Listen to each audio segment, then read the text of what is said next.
E aí galera, boa tarde, eu me chamo Jefferson e eu tô aqui pra fazer um breve resumo da luta do Anderson Silva no UFC 234 Austrália. Deixar aqui um breve comentário por ser um grande fã de UFC e um grande fã do Anderson Silva. Até a luta dele contra o Belfort, né? Até então eu não era fã dele, eu não gostava do estilo dele lutar. Pra mim ele era uma pessoa muito egocêntrica e muito arrogante, gostava de humilhar os seus adversários. Mas depois dessa luta, cara, eu me tornei um grande fã dele e eu venho acompanhando todas as lutas dele, torcendo pela carreira dele continuar bastante pra gente ver muito mais luta aí do Anderson Silva. Bom, vamos deixar de enrolação e bora lá pra comentar sobre essa luta. A luta principal era para ser entre o Gastelum versus o Whittaker, pelo cinturão do peso médio. Mas por um ocorrido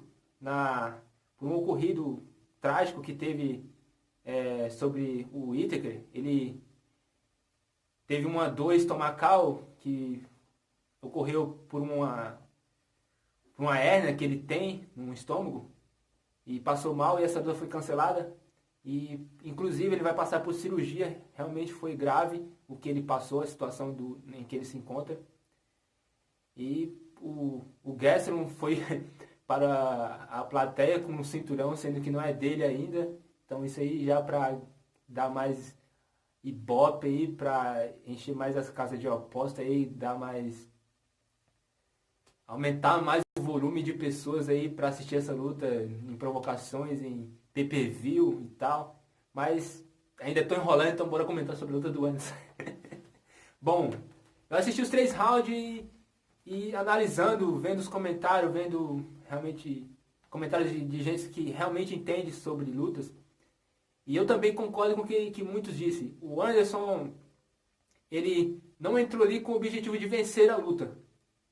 Ele não entrou com o objetivo de vencer a luta, ele entrou mais com o objetivo, com a meta de mostrar para a comissão do UFC, para o Daniel, que realmente, independente das suas condições aí, física, independente do tempo parado que ele estava, há 2 anos, independente da sua idade, 43 anos, quase completando 44, falta 2 meses para ele completar 44, ele queria mostrar para toda essa organização que, independente de tudo isso, ele era capaz de lutar com qualquer um, independente da idade, da geração, do gabarito, da sequência que o adversário tem no seu cartel, que com a sua idade ele era capaz de vencer e de lutar de igual para igual com qualquer um e ficar em pé, ficar em pé os 3 rounds com qualquer um, dentro das condições. Então ele mostrou aí, calou a boca de muita gente aí, onde muitos ficam comentando que o Anderson não tem chance, ele é uma zebra, as apostas estão todas para desanha, e tudo isso por causa que o adversário é muito mais novo,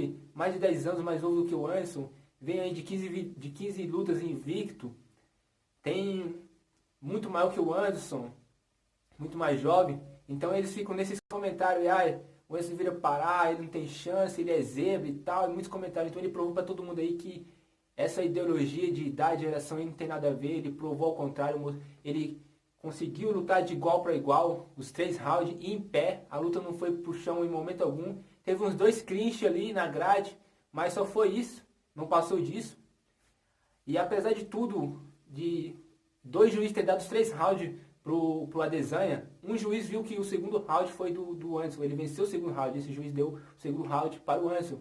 E alguns comentaristas também deu esse segundo round. Eu também, inclusive, eu vi e acredito que o Anderson venceu esse segundo round por ele ter sido mais agressivo. Ele caminhou mais para frente, ele teve explosões, apesar de ter sido 20-20 ali nos golpes, os golpes dele foi mais preciso. Ele caminhou mais para frente, ele foi mais agressivo, ele teve mais atitude. Então, para mim esse round foi dele, mas não tira a vitória do Adesanya. Os 2 juízes deu os 3 rounds para ele e ele saiu com a vitória, os 3 rounds a 0. Mas porém o primeiro round foi realmente estudo das ambas as partes. Os dois estudaram bastante. Foi mais isso. Teve provocações. E o segundo round, como eu disse, o Anderson foi mais agressivo, já mudou seu jogo. Teve explosões, mas não é o Anderson que a gente conhece. O terceiro round ali teve provocações também. Continuou um estudando o outro. O Adesanya usou muitos chutes baixos, usou chutes altos também, mas o Anderson tem uma ótima esquiva, ainda apesar da idade, ele está com a esquiva excelente, esquivou em todos os chutes altos, defendeu com a sua guarda alta e perfeita o chute do Adesanya. E realmente, contudo, juntando tudo isso, os 3 rounds o Anderson anulou o jogo do Adesanya. Muitos falam que o Adesanya, por receio, por ser um grande fã, por assistir o Anderson desde pequeno lutando, ele não quis mostrar tudo o que ele é, que é um monstro, que como ele mostra nas outras lutas, arrasa com seus adversários. Não. Muitos viram e eu também vi isso. O que aconteceu foi o quê? Que não era, quem estava no outro lado não era os outros adversários que o Adesanya pegou. Quem estava do outro lado era o Anderson Silva. Devemos lembrar isso, que era o Anderson Silva, não era qualquer um cara que fez história no UFC, um cara que tem nome, um cara que foi, um dos maiores nomes aí do UFC aí, um dos maiores, 10 defesas de cinturão. Então, tem que ter respeito. Então, muitos falam que foi isso. E muitos falam também que o Anderson travou. Realmente ele não travou, antes não travou. Então o objetivo dele era esse. Ele controlou a distância, ele quis ser mais efetivo nos seus golpes, nos seus ataques. Ele quis ser preciso. Ele não foi tão agressivo assim porque ele queria ser mais preciso nos seus golpes, nos seus contragolpes. E o Israel, ele não foi isso aí que muitos estão falando, que ele não quis mostrar por causa disso. É o Anderson, eu sou fã dele e tal. Não. O Anderson anulou o jogo de Israel com as suas técnicas, com a sua guarda alta, com as suas movimentações, com a sua movimentação bem rápida, que ele estava movimentando bastante. Isso é incrível pela idade dele. Parece que ele não cansou. Ele estava com a sua guarda alta o tempo todo.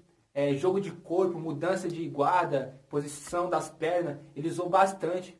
Esquivas, excelente. Absorveu bem os golpes de Israel. Ele não se abalou com os golpes que o Israel acertou. Inclusive no terceiro round, no terceiro ou no primeiro, não me lembro bem.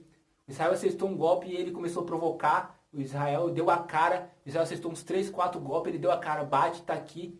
Ele não se abalou, ele não ficou nem tonto, por incrível que pareça. Então ele está com o queixo em dia, com o queixo duro ainda. E realmente foi isso que aconteceu. O Israel não é que o Israel não quis mostrar toda a sua força, toda a sua agilidade, monstruosidade que ele tem. Na verdade, ele foi anulado pelo Anderson com o seu jogo de técnica, com a sua movimentação, com a sua esquiva em dias e com seus contragolpes. Então, o Israel foi anulado, o Anderson quis mais mostrar uma performance, não estava tão interessado em vencer a luta, quis mostrar uma performance diante de um cara que é muito mais jovem, que está invicto a 15 lutas, vem do kickbox, e é o 6º do ranking, então ele queria mostrar isso, que era capaz de ficar em pé os 3 rounds lutando ali, de igual para igual, e que pode muito mais no UFC. E calou a boca de muitos aí, que ele já é para encerrar a carreira, ele já não tem mais o que fazer no UFC. Então ele calou a boca de muito aí. Fez uma excelente luta, e eu quero deixar meus parabéns aqui para ele. Parabéns, Anderson, foi uma ótima luta, cara. Sou muito fã dele e tá de parabéns. E vamos aguardar aí, né? Porque vai ter o UFC Curitiba, ele já deixou a dica aí, já deixou uma expectativa aí pra nós aí. E querendo lutar no UFC Curitiba, que é a sua casa, é a casa dele, a cidade dele. Então vamos ver aí se o Anderson, o Daniel casa uma luta pra ele com um nome mais leve, um nome mais relevante pra ele, onde ele possa ter mais liberdade de mostrar o seu jogo. Não que ele não seja capaz de lutar com esse cara, mas pelo momento, pela situação. Então, seja um nome mais relevante, um nome ali mais, um 8º ali do ranking ali, para que ele mostre mais o seu jogo, tenha mais liberdade. Então, vamos ficar nessa expectativa aí que, como é na casa dele, como o mundo inteiro para quando é uma luta do Anderson Silva, então vai gerar muito pay-per-view, vai gerar muita grana para o UFC, então é uma grande oportunidade aí. E o Daniel vai ficar aí numa boca sem saída. Ele vai ter que fazer alguma coisa, porque ele sabe que casando essa luta vai ser muito bom para ele, para a comissão, porque na casa do Anderson, é o Anderson que vai lutar, e o Brasil inteiro ama o Anderson, e quando é uma luta dele, principalmente no Brasil, a casa enche. Então, cara, isso vai ser extremamente bom para a comissão e para o Anderson. Então, vamos aguardar aí. Mais uma vez deixar o parabéns, o Anderson fez uma excelente luta, anulou o jogo de Israel, ele teve uma performance incrível, e fez uma excelente luta. Então, cara, assisto luta, eu entendo bastante, mas quando é pra comentar assim, eu travo um pouco, porque eu não tenho muita experiência com câmera, então fico meio nervoso. Mas é isso aí. Se vocês quiserem saber mais, é só ir lá no Combate Play lá, ou no YouTube lá. Tá lá os vídeos dos comentaristas excelentes. Tá lá a luta completa. Pessoas que entendem bastante, então vocês vão lá e vejam como foi. Tire suas convicções, tire suas dúvidas. E vejam realmente, e deixa lá nos comentários lá. Assista o vídeo e vê lá. Pra quem é fã de UFC, pra quem é fã de luta, assistam. Vocês vão se surpreender com a performance do Anderson. E é isso aí, galera. Valeu, é nóis. Até a próxima.